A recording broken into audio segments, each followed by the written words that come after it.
Good afternoon, everyone, and welcome back to another Adobe XD Daily Creative Challenge. My name's Howard Pinsky, Senior XD Evangelist here at Adobe, and I hope you're all doing well on this wonderful Monday afternoon or morning, could be even Tuesday for some of you. If you are tuning in live, let me know who you are and where you're tuning in from in the chat. We've got Damien and Sam and Peter and Cars and Julia and One Sock Wonder and Dana and Dusan and Raphael and Nadira. If I mispronounce anyone's name, I do apologize, but it's great to see all of you. Hope you all had a great weekend.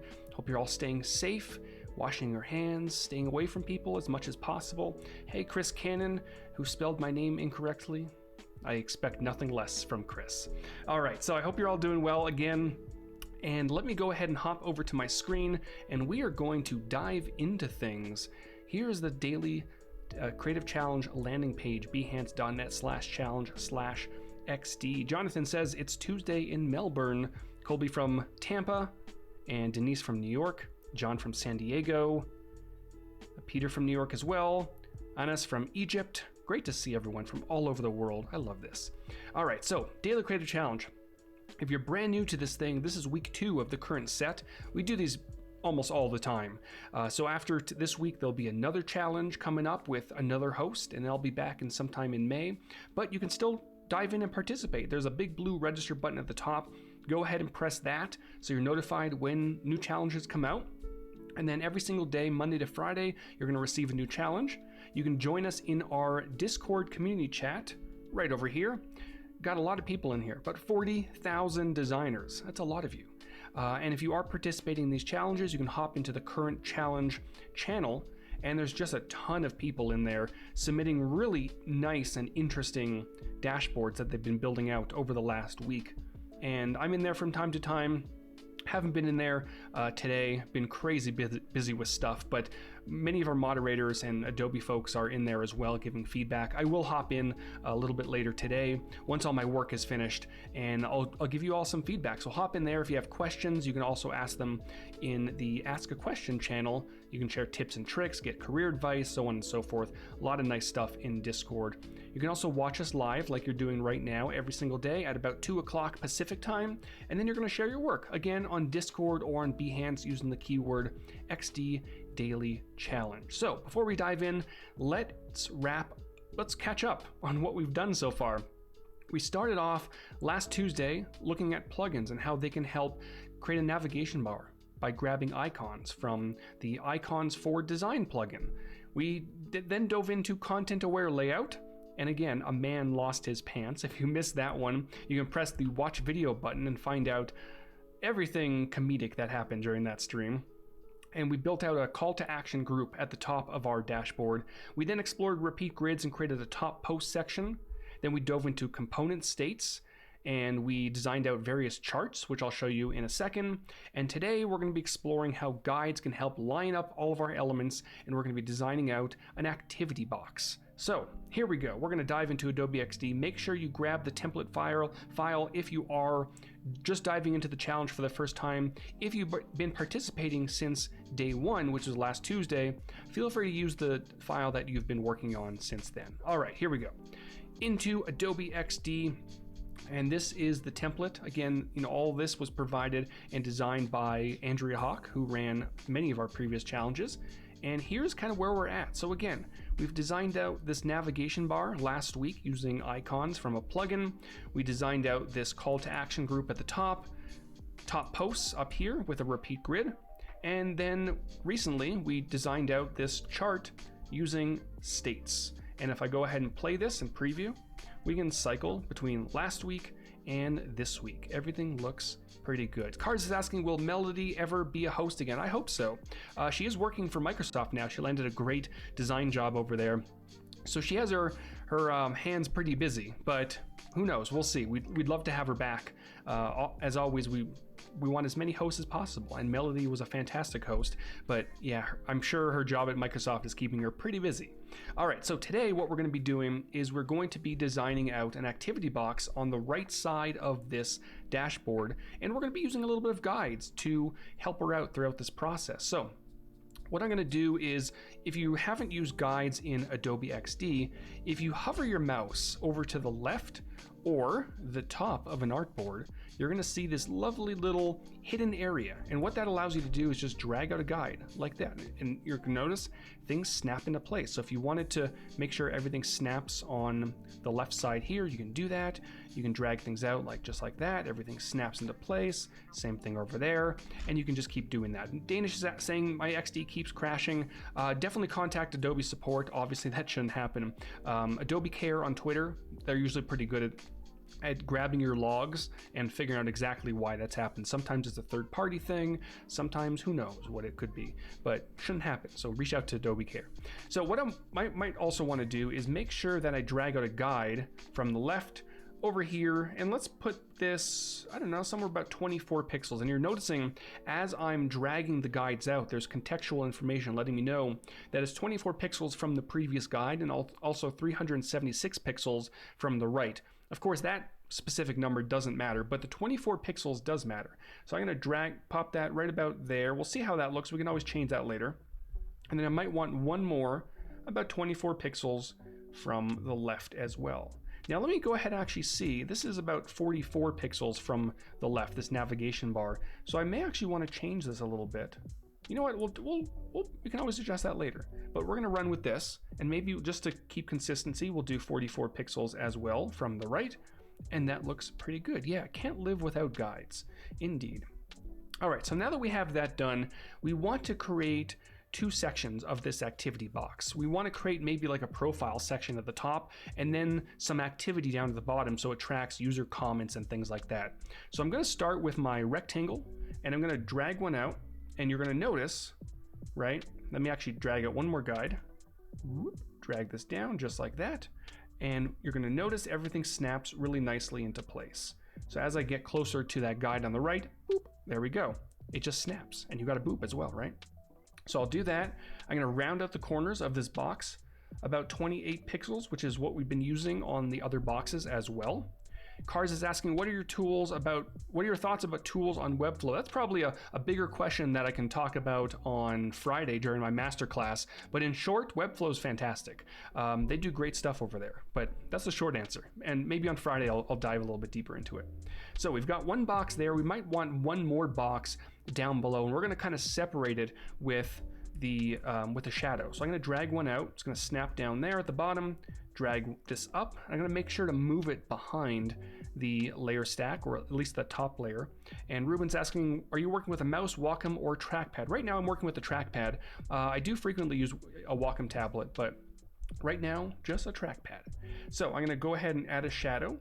Now, I always like talking about shadows because I think, especially a lot of newer designers, they misuse shadows quite a bit, because obviously the purpose of a shadow is to separate two elements, right? Usually. So we have this one element here, which is white. We have another element down here, which is also white, and we want to make a little bit of a separation. So what a lot of people do is they'll add a shadow, they'll maybe increase the Y value a little bit, and then they'll really crank up the harshness of that shadow, or the opacity. That's way too much. You don't have to go that far. A very subtle shadow usually does the trick. So what we're gonna do is we're gonna bring that opacity down, and we're also gonna blur that shadow out quite a bit. So like, let's say 26 pixels, you can go somewhere right about there. And if you wanna get really fancy, you can also introduce a little bit of color. Now, I just noticed that the music isn't on, so now hopefully you have some music. So I can just go ahead and add a little bit of color in there. It's a very subtle difference, but it's there. There's a little bit of color now, and I can just go ahead and increase the opacity just a little bit. And again, super subtle, but now we've created a little bit of a separation between the top box and the bottom box, right?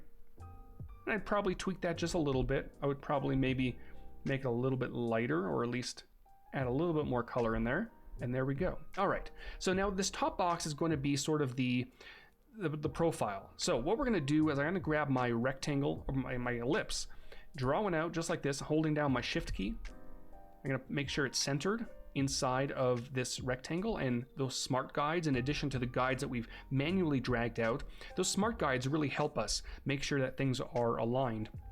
A little bit of a tip, if you don't want to use the smart guides, or for some reason your situation doesn't work well with smart guides, what you can do is have both objects selected. So I have one object here, I'm gonna hold down shift, click on the one in the background, And then at the top, right up here, I can press this icon, which is align center, and boop, there we go.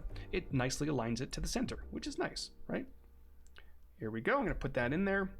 I'm gonna change the color just for now. Doesn't really matter what the color is because we are gonna hop over to Finder. And of course you can also use a plugin to grab an image, but I recently shot some new headshots, so might as well use them, right? I'm gonna pop that in. I can always double click and make them bigger or smaller, but that size looks pretty good. All right, so we've got our profile photo. Now down below, we may want a little bit of information about this user. So I'm gonna go ahead and grab my text tool, just type out my name. Now I had my color set to white, which is obviously a problem. So I'm gonna go ahead and change the color. I'm not gonna go pure black, but just bump it up just a little bit so it's not super harsh. And then for the text, you know, we've been using this rift typeface quite a bit in, you know, for headers and situations like that. So I'm going to go ahead and pull from that. I'm going to use rift. Let's go for a demi bold possibly, and make sure everything's nicely aligned. Perfect. Now, right below this, we may want a little bit of a description about who this user is. So what I can do, there's two things I can do. I can duplicate this, holding down Alt Option and dragging downwards. I'm also holding the Shift key to drag downwards as well to make sure it stays nicely aligned. And I might just want to go eater of burritos, right? Because our dashboard is all about burritos. Now, since this is a subheader, I may not want to stick with the rift typeface. You know, I could possibly lighten it up a little bit and drop the size so it kind of aligns, and maybe even darken or lighten the opacity a little bit or drop it. I don't know, it's not really working for me. So what I'm gonna do is I'm gonna just drop this to, I'm gonna go for Sophia Pro, which we were using for some of the text over here, like the body text. And I'll make sure to drop that. And maybe let's go for a medium.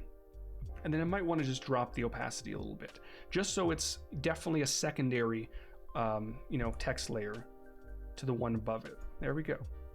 Perfect. Now, down here, there's a few things we might want. We're going to get back to this section if we have time towards the end, but we do want to focus on the activity over here. So what I'm going to do, just to make the process a little bit easier, I might want to first group some of these elements, right? Just to make my life a little bit easier. This is going to be profile, right? And then I might want to just reuse some of these text layers that I already have floating around my document. So I'll go ahead and copy that, and I'll just paste it and move it into place. And this is going to be activity. And make sure to left justify it and pop it over here. Now, in addition to guides and smart guides and things like that, you can also figure out how far objects are from one another by holding down your Alt key on your keyboard or Option on the Mac, and you can just hover, right? So now it's 27 pixels from the left, and it's also 28 pixels from the top of the box that I'm hovering over. So I might want, let's say, 24 pixels, right? So I can just go 1, 2, 3. And this is 4 pixels away, 1, 2, 3, 4.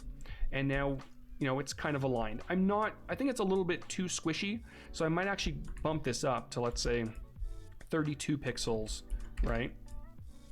That's looking a little bit better. I'd probably even further move it inwards, but it's looking okay for now. Now, down below, we might want, you know, a list of users and maybe some comments that they may have left. So we're going to use plugins, we're going to use ellipses, we're also going to use a repeat grid. So I've got my ellipse selected. I'm going to drag one out to create a little bit of a profile photo. I'll just leave that right in place there. Now over to the right, we might want, let's say, the comment. We might want when it was left, the time, for example. So this will be comment. Now, of course, because this is not a header, we're going to drop back to Sophia Pro. And that's way too large, so I'm just going to grab that handle, drag it down a little bit. Now, the comment is definitely the primary focus of this section. So we are going to leave it fairly dark and fairly bold. Maybe we'll go for a medium or semi-bold, something like that.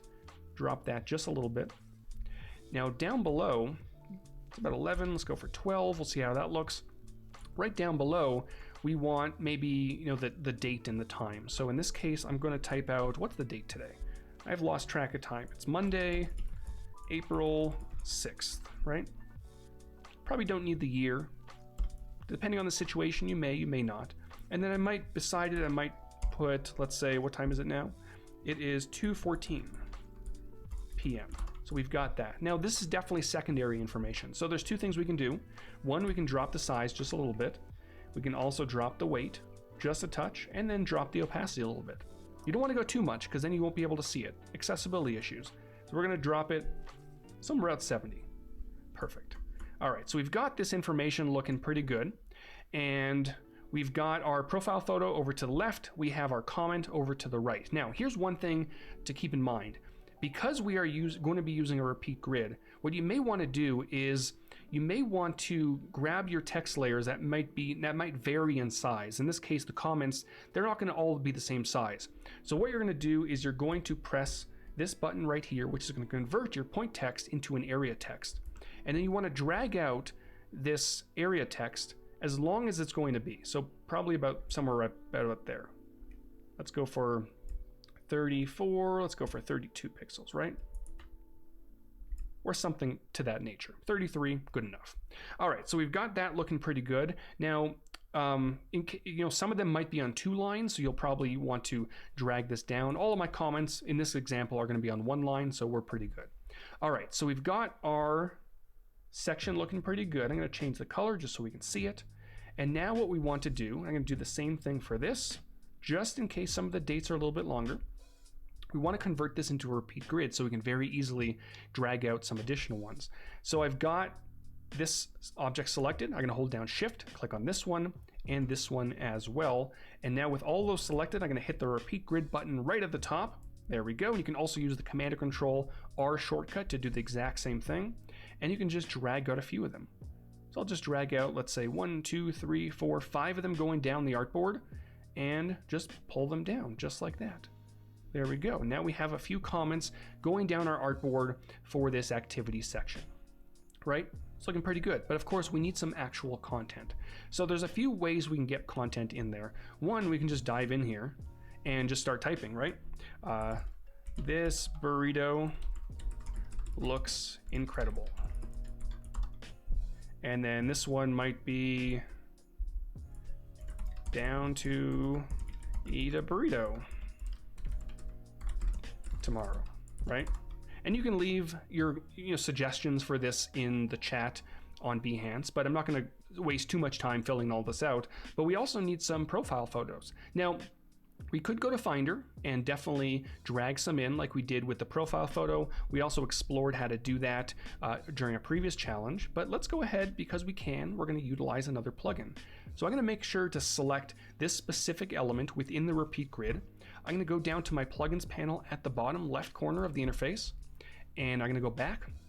We're going to be using the UI Faces plugin, one of my favorite plugins in XD. If you don't have this installed, definitely press the plus button at the top, search for UI Faces, and there you go. Jennifer's saying, I prefer tacos.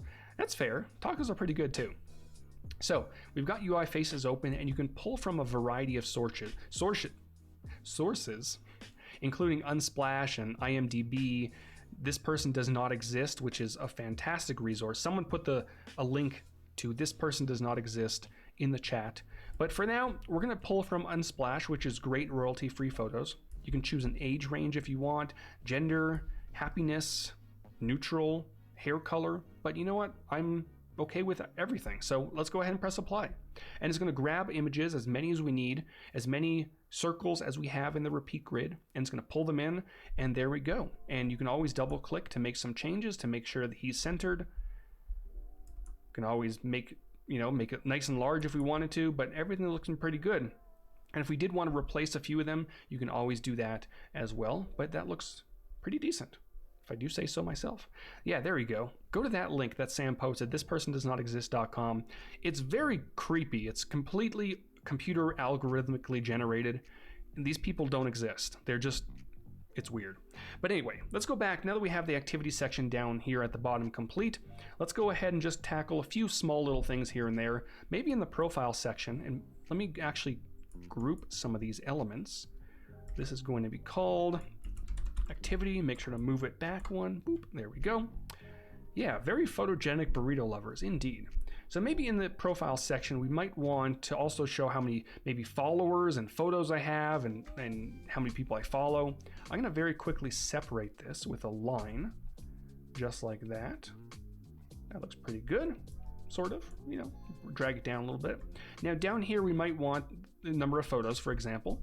I'm gonna grab this, let's say 630 photos, possibly. And then right below, I'm just gonna grab a bunch of text layers very easily, make my life simple. If you have the layers there, you might as well use them, right? So we've got 630 photos, looks pretty good. We can grab these, put them into a repeat grid if we wanted to, or we can just drag them out like this. And this might be, let's say 1.2K for 1,000 followers, right? And then over here, we might want how many people I follow, or maybe how many burritos I've eaten. I don't even know how many that would be, but 2.9K, for example, eaten. Now, what we can do, I'm gonna go ahead and group some of these. I should have done that before, but let's go ahead and name this photos. And I'm going to group this. I'm gonna name this followers. And this will be eaten. Now, what I can do, I'm gonna make sure that this is about, let's say, I don't know, 47, sure, why not? And then this is 47 as well. And I wanna make sure that all these three layers line up from each other. So what I'm gonna do is I'm gonna select one of them, select all the other ones, and then I'm gonna press the distribute horizontally button, this one right over here, and that'll look at the layer on the far right, layer on the far left, and make sure all the layers in between line up really nicely. So I'll press that, and now we have our photos, we have our followers, and how many eaten burritos we've had. Of course, out of context, this could be anything, could be tigers, for example. Have you watched Tiger King? What a crazy show that is. All right, so we've got that looking good. Let me just make a few small tweaks, but I'm pretty sure everything's looking pretty good. Now, one more thing we might want to cover is maybe around this photo here, we might want some sort of a progress indicator. I don't know what it might be, but it might give you some inspiration to go in interesting directions. So to do that, what I'm going to do is I have that layer selected. I'm going to duplicate it, Command and Control D. Boop, there we go. I'm going to name this progress. Now we don't need a fill for this one. So we're going to turn off the fill, but we do want a border. And I'm going to make this border a nice pinkish color. I'm going to really increase the size, but we only want part of the border filled up. Now there is an algorithm that there's like a mathematical equation that can help you with this, but you can also just trial and error. So increase the dashes, you can increase the the dashes and the gashes. That's a mouthful, right? And just kind of mess with this until you get something that's kind of connected. And I'm just pounding on my keyboard until, there we go. And I can pull this back a little bit. And I forget the exact mathematical equation. Maybe someone knows it in there, but it's like 3.14 divided by the width of the circle or something like that. I don't know what it was. But now that I have that looking pretty good, there's a few more things I might want to do. One of them, I might want to round up the caps just like that. And then maybe just so it's not right on the inside of the shape, I might want to center it. So I'll press this button over here. It's going to center that stroke. And now I have some sort of a progress indicator going around this shape. Again, I'm going to leave it up to all of your imaginations as to what that progress indicator exactly is. Yeah, Evan, forget math, we're designers. Indeed, maybe one day we'll make that a little bit easier, but we got to focus on priorities. All right, so that's looking pretty good, I think. We've got our profile, we've got our name, eater of burritos, our social stats, I can't speak today. And then down below we have our activity. And I'm really excited to see all the interesting comments you come up with. Or if it's not comments, who knows what it might be. It might be other things. So that's looking pretty good. And I'm gonna make sure all of this is grouped. So we've got these. I'm gonna call this right pane, for example. We've got our number of burritos chart that we created just on Friday. We've got our photos, our top post right up here. We've got our CTA and our navigation bar. And then tomorrow, we're gonna continue building out some additional elements. Maybe we'll add some sound effects at some point this week. We'll explore anchor links. We're gonna explore a lot of fun stuff. But until then, that is going to wrap it up for me for today. A big thank you to everyone who joined me live on Behance. If you want to rewatch this, you can always head over to behance.net/challenge/XD and press that watch video button. Stick around. In just a few minutes, Alex is back up doing some really awesome stuff. You know what? I should probably find out what Alex is doing. Alex is going to be designing in 3D. That's pretty cool. And then right after that, Paul Tran is going to be designing backgrounds for video conferencing, which is super relevant in today's world with Zoom and Blue Jeans and all that fun stuff. So thank you again, everyone. I will see you all tomorrow. Stay safe and have a great day.